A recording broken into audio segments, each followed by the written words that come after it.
If you scan across Africa, from Nairobi to Juba, from Kinshasa to Accra, from Cairo to Khartoum, the youth of Africa are no longer whispering their frustrations. They're demanding accountability and they're demanding justice. Ladies and gentlemen, my name is Aisha Ibrahim Mohammed, and I'm a student of International Relations right here at USIU-Africa, and I am honored to be your moderator for this session today. I am also joined by a wonderful panelist group, and I'll allow them to introduce themselves and what country they come from. Hello guys, my name is Mohab Yusuf. I'm actually from Egypt. And I was raised in Saudi Arabia, and I study criminal justice, and my minor is international relations here in USIU. Welcome, guys.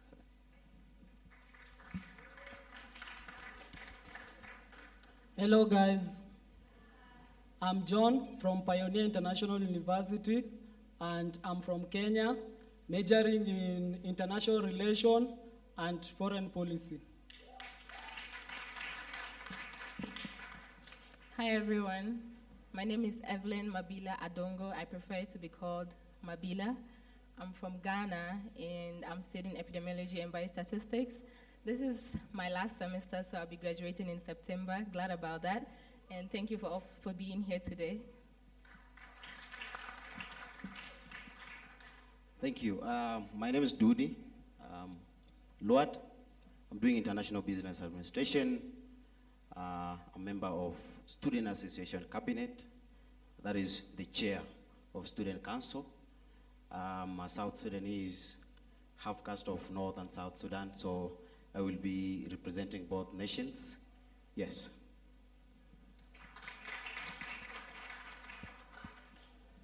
Yeah, I greet you all. My name is Asafu Mamlaka Itandala. I am a proud citizen of the Democratic Republic of Congo and a student of international relations here at USIU. And so I'll be also giving my insights, but now in the context of the DRC. Thank you. Thank you very much. We could give them another round of applause.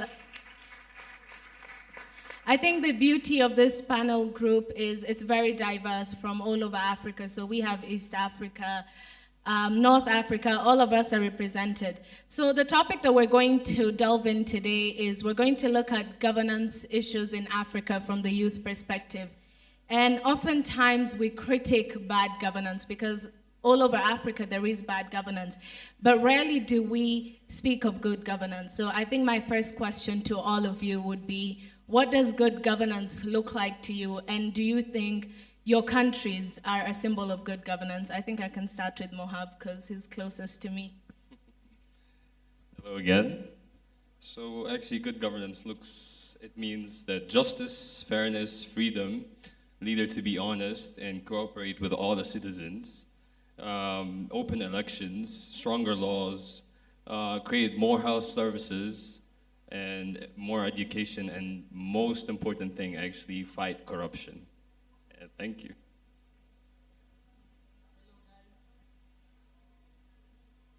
Hello, guys.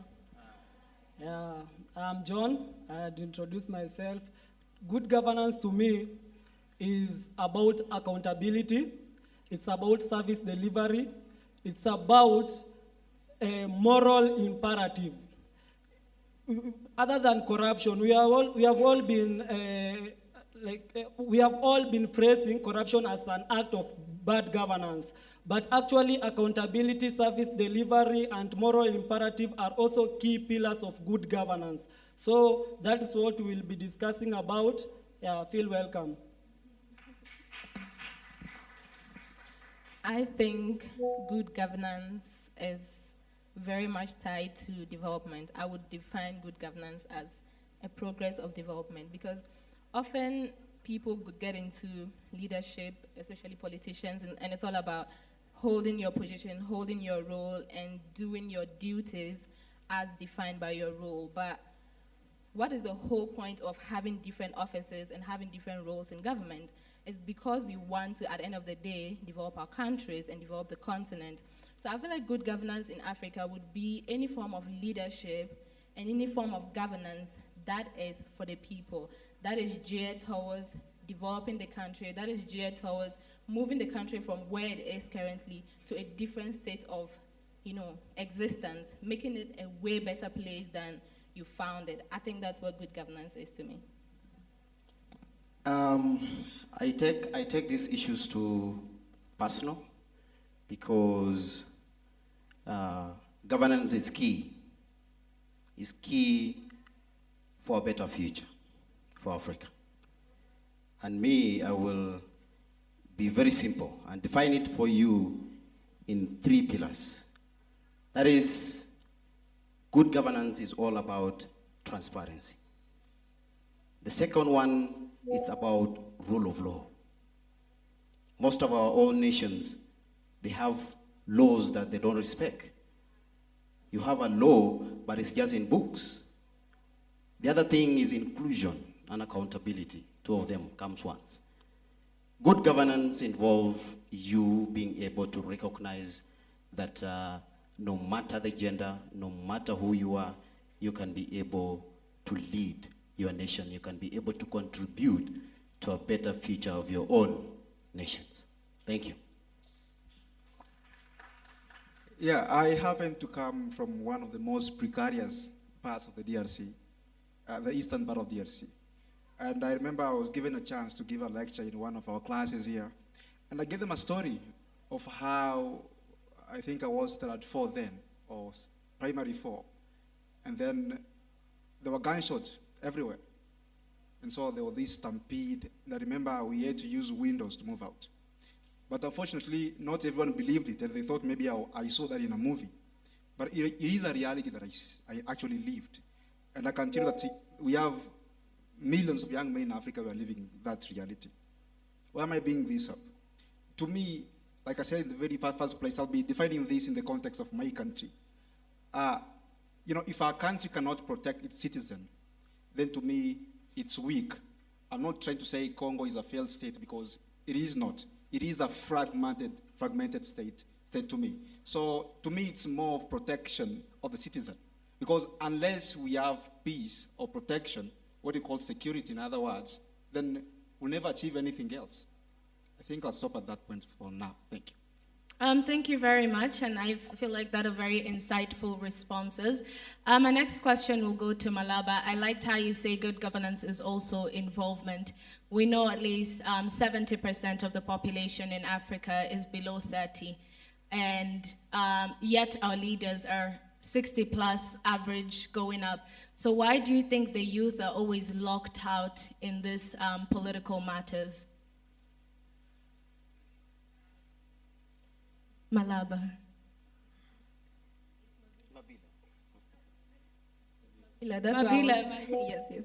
Okay, so I feel like one thing is how the political systems are set up in Africa is not for whoever has the capacity to do it. It's more about who knows who and who has the right amount of connection and have been in the system for long. And that's why it's really hard for young people to get into governance in Africa, because you're a young person, very ambitious, you want to do so much for the continent. But who do you really know? Like, how much money do you have? What do you have to show for people to actually put you in a state where you can have that amount of power to influence governance in your country? So that's why most African young people, we are not able to get into power, we are not able to get into leadership. Take, for example, Ibrahim Traore. He's the youngest leader in the entire world. He's the youngest head of state in the entire world, and he's doing marvelously well. So I think that is an evidence that young people can actually lead and lead awesomely.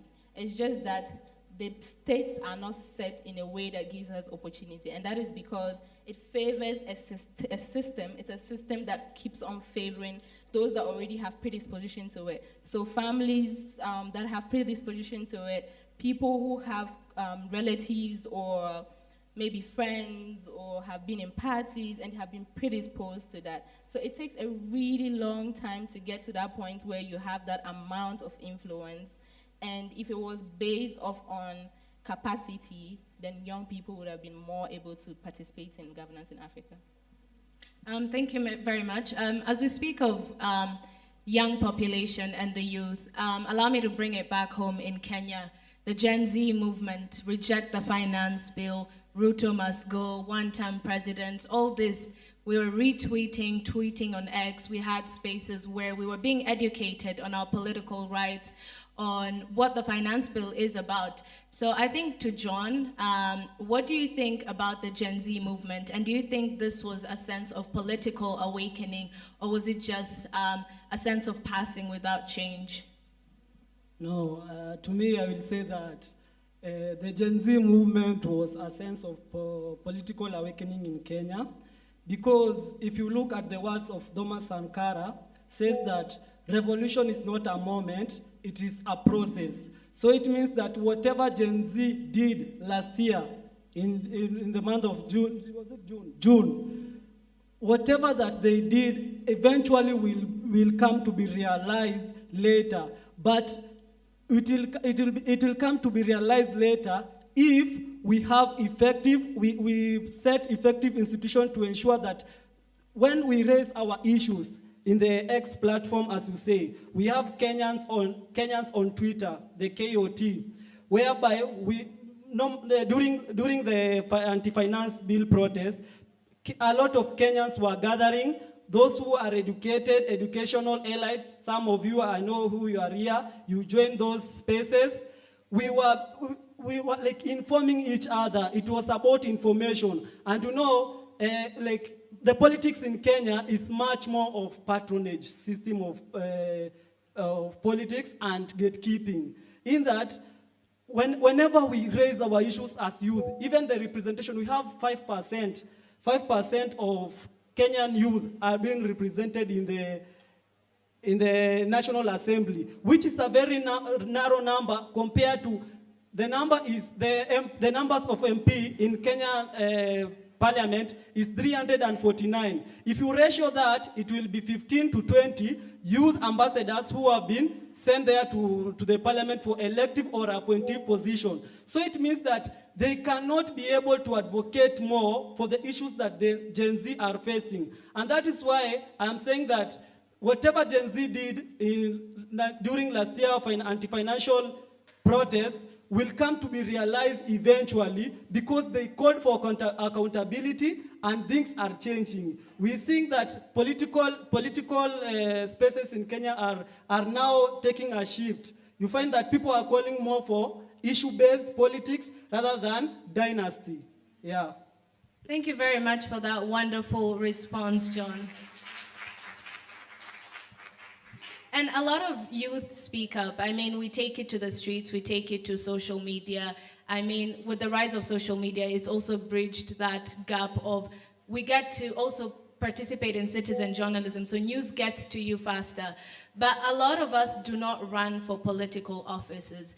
Maybe it's this preconceived notion that politics is a dirty game, politics is full of manipulation. I had the same notion, I had the same ideas, and I think I've spoken to my political professor, Dr. Njoki, who's reconstructed my mind when it comes to this. So Mohab, why do you think the youth are hesitant when it comes to running for office? So when it comes to actually Egyptian young men, they avoid a lot of politics because they think the system feels closed or way risky. They're going to get targeted by just speaking out. And many think their voices are not even heard. And politicals and also feel, it also feels away, really far away from their daily problems.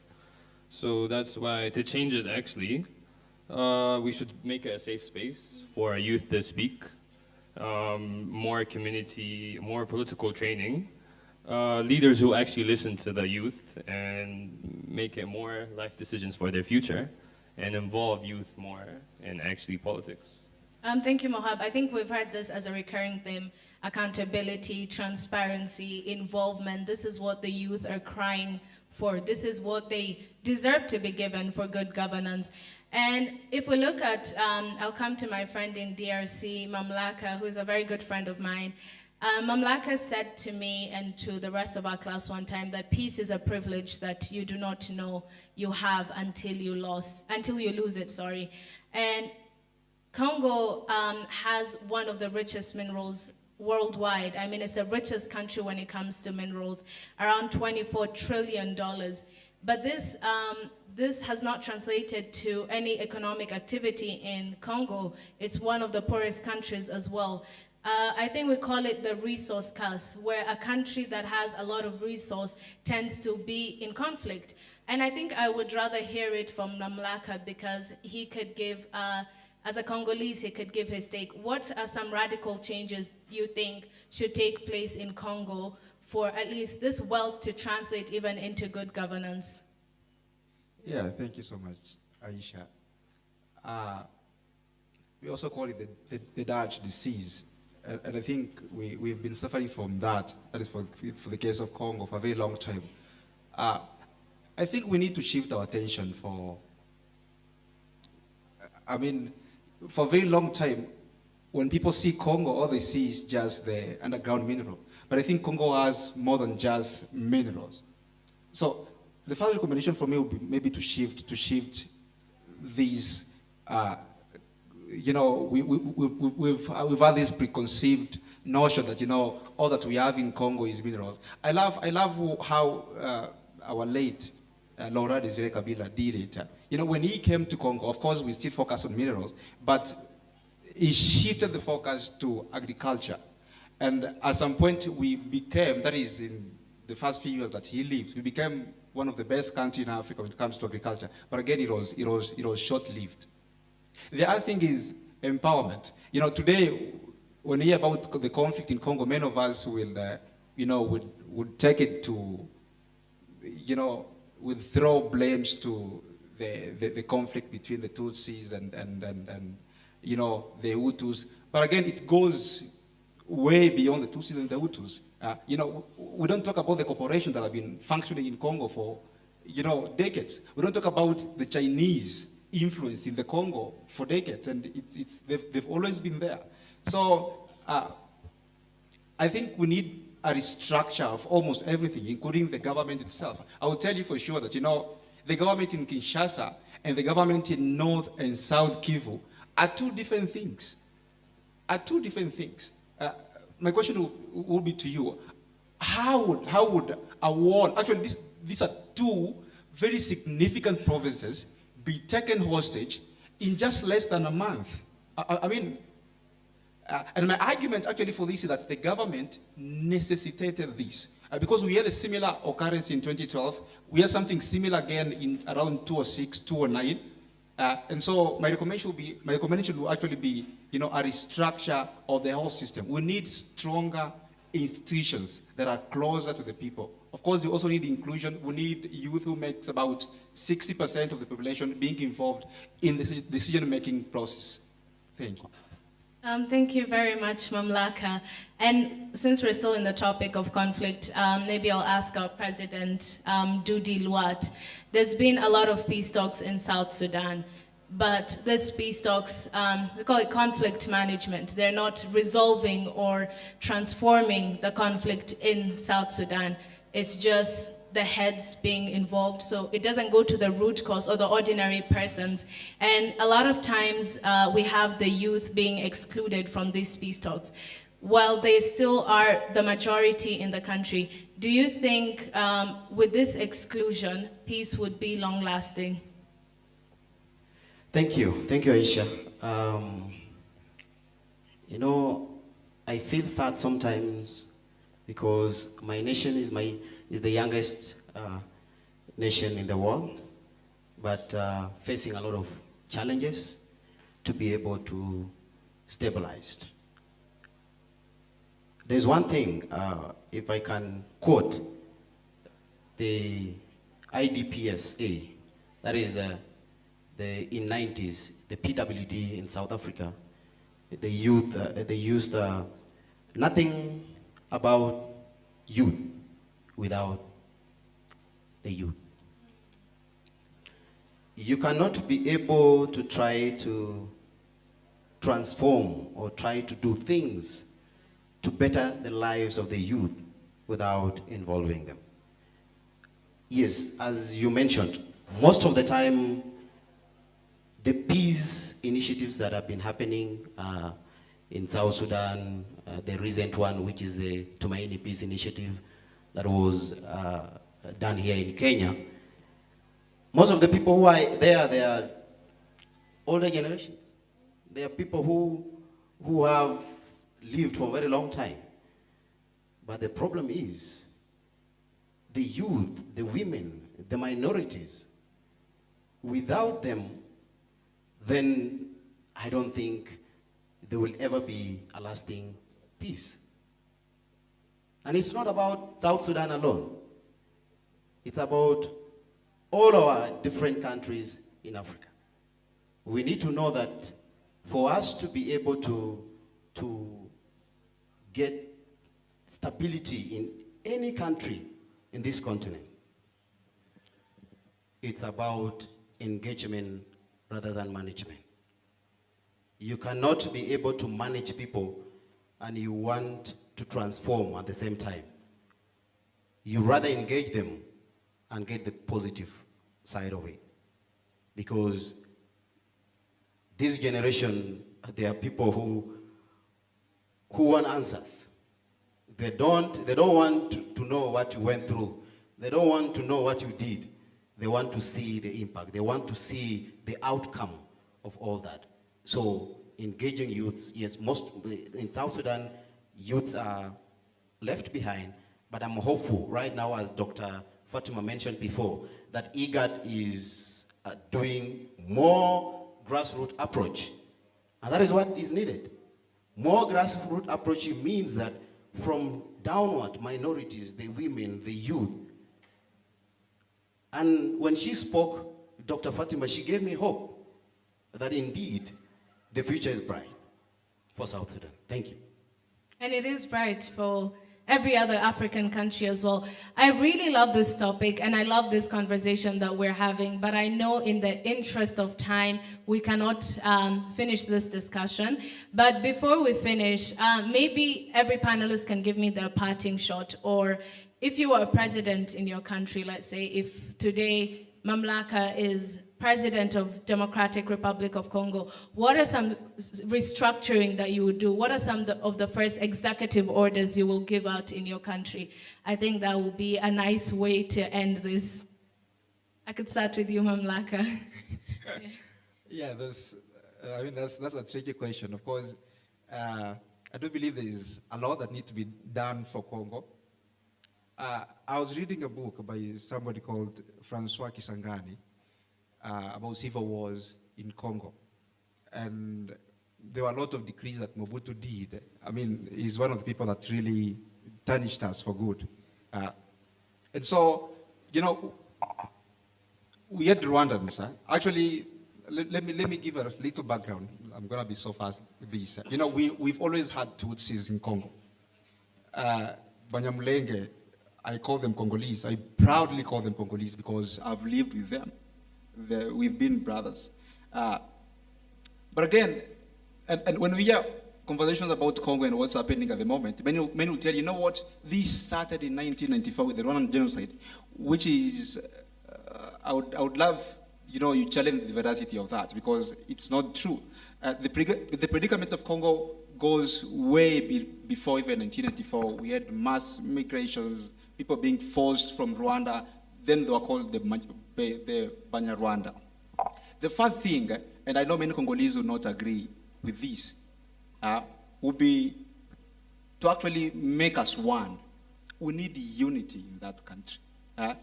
This thing of saying, I am a Mubembe, I am from Babembe, I am from Banyabwisha, I am from Bautu.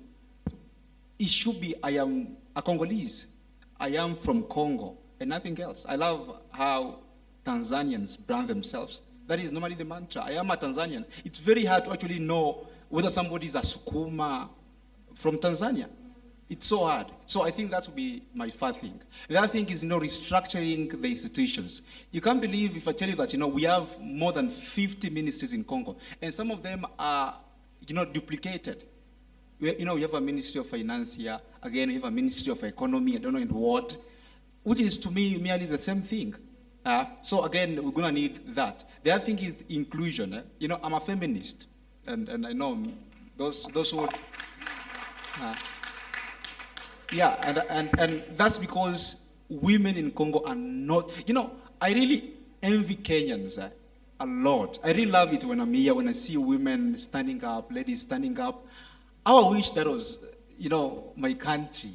That's how I would love Congo to be. I want to see Congolese ladies standing up in politics. Yesterday I was talking to a friend in Congo, and I was telling them, you know what, when I come back to Congo, I want to do politics. I want to pragmatize my, political skills. And she was like, please, if you want to do politics, forget that you knew me. Like everyone is afraid of politics, but I would want to erase that. So thank you so much.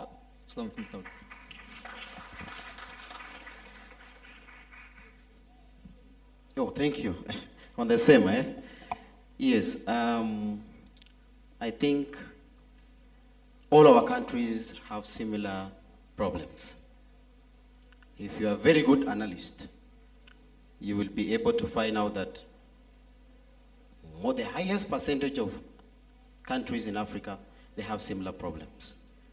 If I can talk about the reforms that I can be able maybe to do if I'm the president, hopefully, yes. It's the aspect of cutting that I'm a Dinka, I'm a Nuer, I'm Equatorian, and all that. That is the first aspect that needs to be cut off. The second one is to do youth quotas. You involve youths in each aspect, each political aspect. Because, youths are not just fighters. Let me tell you, youth are not just fighters. They are not just people you can use, or you think they are people who just want to fight and all that. Youths are educators. They are healers. They are mediators. And if you are able to use them in decision making, policy making, then definitely you will be able to have a good nation. The aspect also of women, just my colleague Mamlaka mentioned, that we still have the old mind that says, a woman is only meant for kitchen. I disagree. I feel sad when somebody says that. Because if you see what is happening in Namibia, then you will prove that statement that says that women are only meant to be in the kitchen. What is happening in Namibia? A lot is happening there. And it's being led by a lady. And a lot of reforms are being made.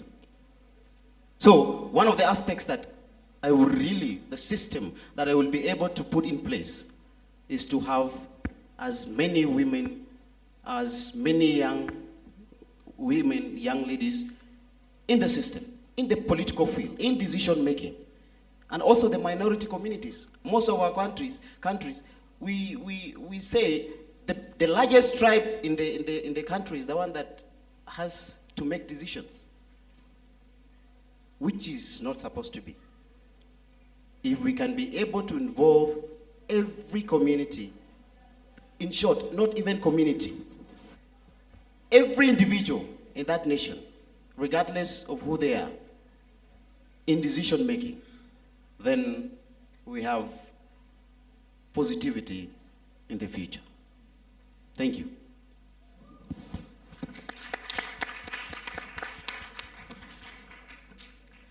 For me, I'm very big on education, very big on education. So if I was to make reforms in my country, Ghana, or that per se, any African country, the first thing I would start with is education.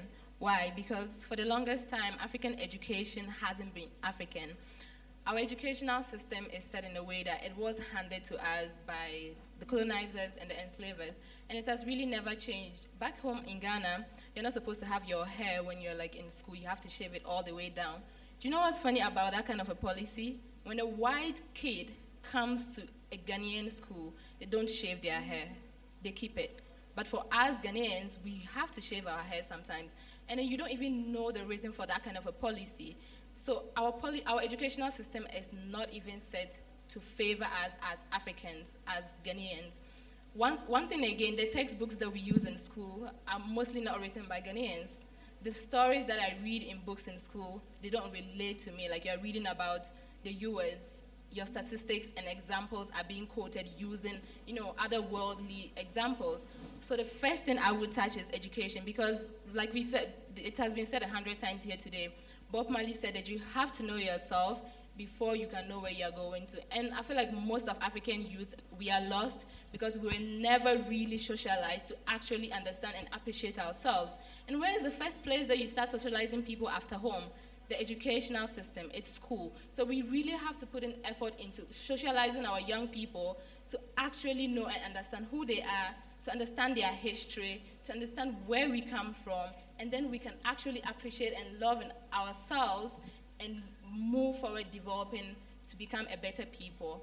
I also say this because education is the root of everything. Whether you're going to become a doctor or you're going to become a teacher or you're going to become a politician, the background of your education, the kind of perception you have, the kind of ideals you have, it's all based on what kind of education you were given. So that's the one thing that I will focus on. The next thing will be health, because health is a very huge issue in Africa.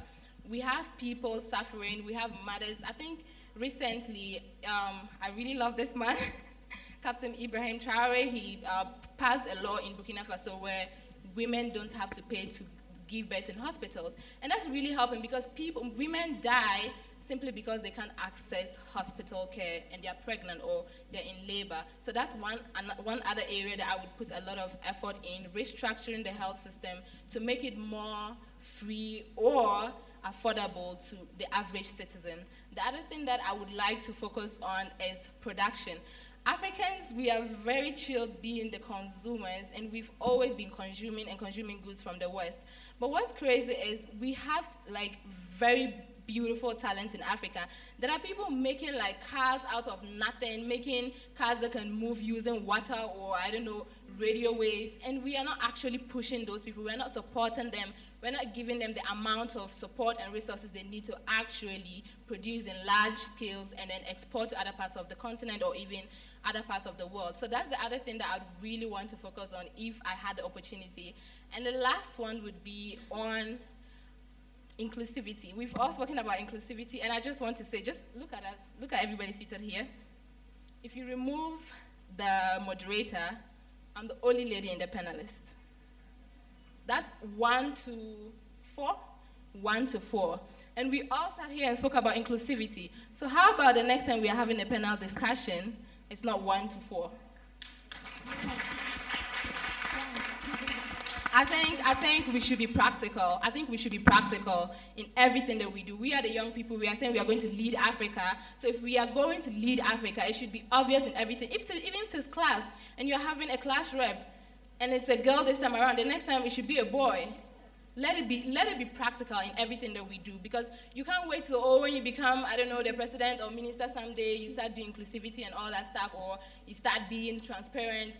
Mr. President, I know you are a very transparent person. I just want to speak there to the student government, student leadership. Wherever you find yourself as a young person, try to be transparent. Try to practice those rules. Try to be integral, be inclusive. Because if you don't take the baby steps, trust you me, you will not get up one day and when you're in the high position, you know how to actually practice good governance. It starts from below. Thank you all.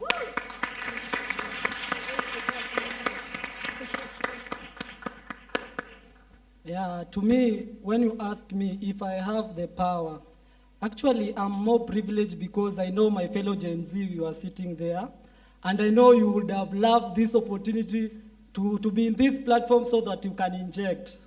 But you will pardon me, I will not do more of injection, but I will give more of policy. I introduce myself, I say that I'm majoring in foreign policy and diplomacy. So first thing, if I have the power here in Kenya, what the transformation that I will do first is about youth. I am here to talk about youth. I'm not here to talk about our elders who have ruined our country, our motherland. You have heard my previous speaker who have spoken, like the way they are speaking so beautiful of Kenya. But the way they are speaking, I feel so guilty on my own side because I know these are the people who are praising. These are the same people who are praising that Kenya is doing so much. They are the one who have brought us to where we are now. So what I will advocate, my injection for today, for only one word that I will use, is that about meritocracy. We are all talking about accountability. You cannot do accountability without meritocracy. You are here, you are majoring in that field that you are majoring now. You aspire to be employed or to become an entrepreneur one day in that field that you are.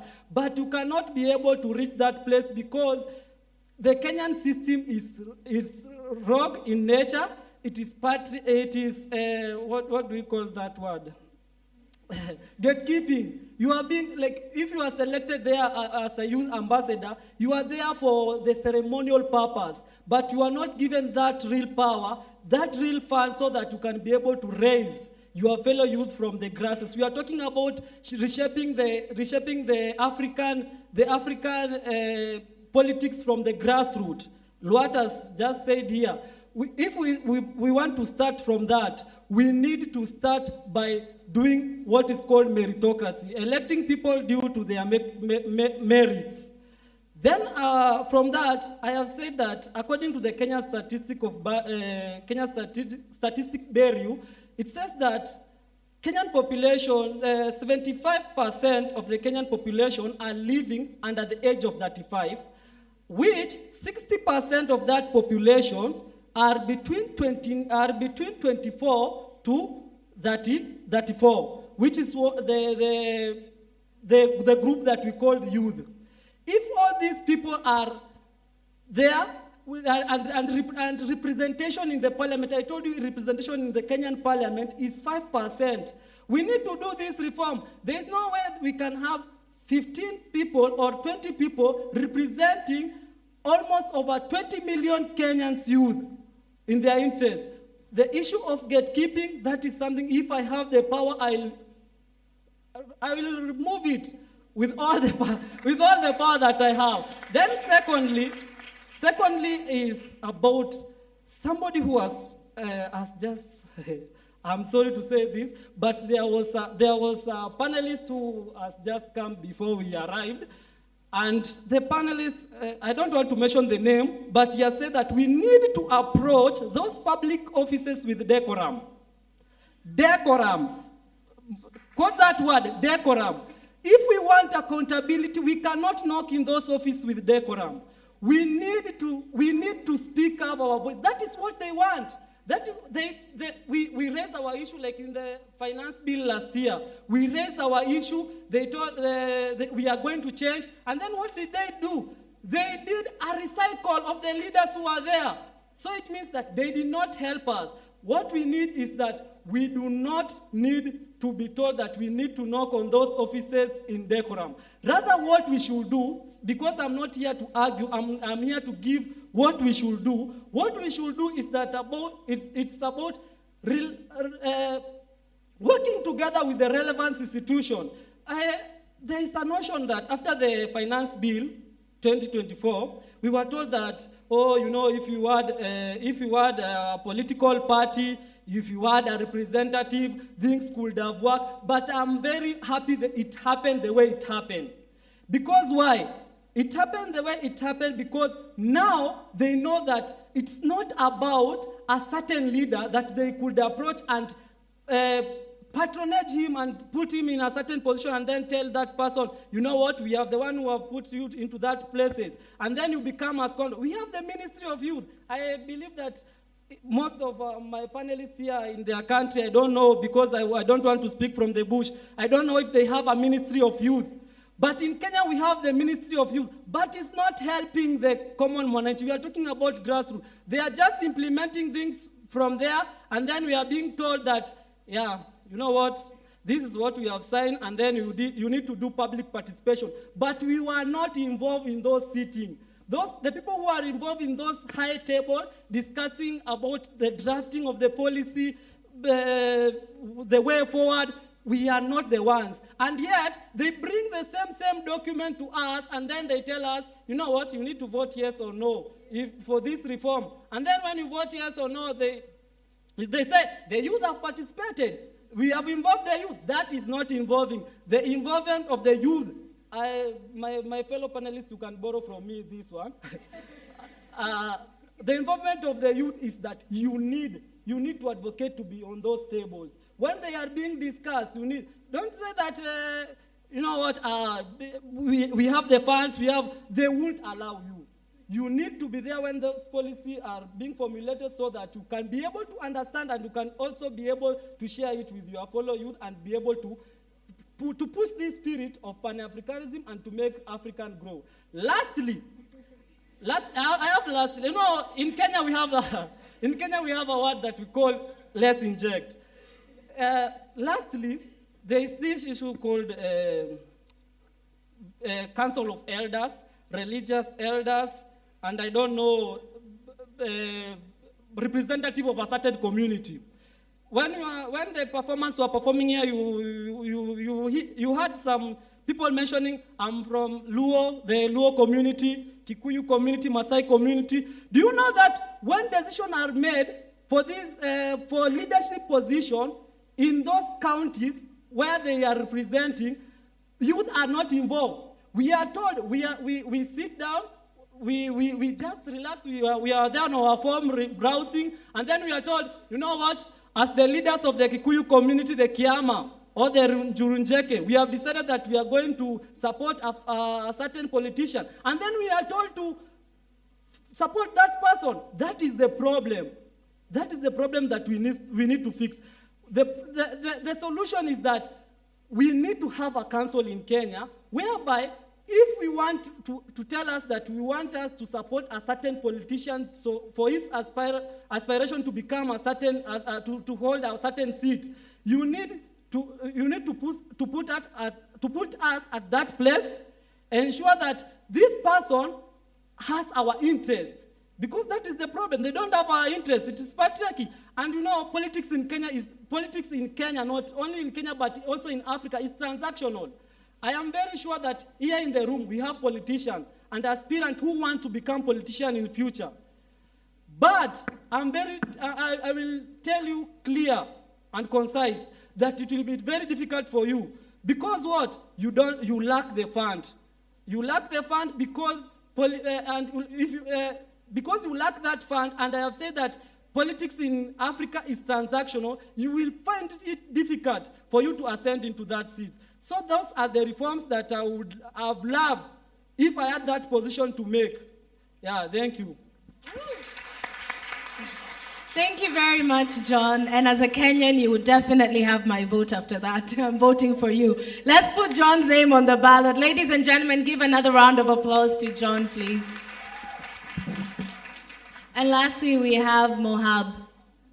So you actually proved a lot of points that actually supposed to be impressed in all over Africa, not only special countries. But it's actually education and health is the whole form of any type of country, and then more stuff actually comes from it. But what I believe actually I need to do is actually impress law in schools, as it's chemistry, physics, and all of that. Because a lot of people actually don't know their rights at all. And it's a big percentage. And it will actually help protect the law, protect everybody in this world. And lastly, because you had actually said all the points, it's the same thing. Uniting Africa, no borders, no this jail thing, because we're not animals at all. And this jail thing doesn't actually help any type of human being. It doesn't fix any problem, actually makes it worse. So that's my main thing. Actually, law has to be taught in school, like chemistry, politics, all of that, involving youth in future and impressing their future will actually help a lot. Not only removing the elders, because without the elders we're nothing, actually. Yes, so we're actually a whole big team. But law, actually, is the must. Thank you very much, Mohab, and thank you very much to all our panelists. I think for me, my parting shot would be educate yourself, honestly. Civic education, know your rights, know the political systems in your country and how you can contribute to it, and decolonize. Decolonize your mind. I mean, if we're celebrating Africa Day, let us decolonize our minds. Let us take pride in our African identity, in our cultural attire. And shout out to everyone that wore their African and cultural attire. You absolutely look gorgeous, so please give another round of applause to yourself.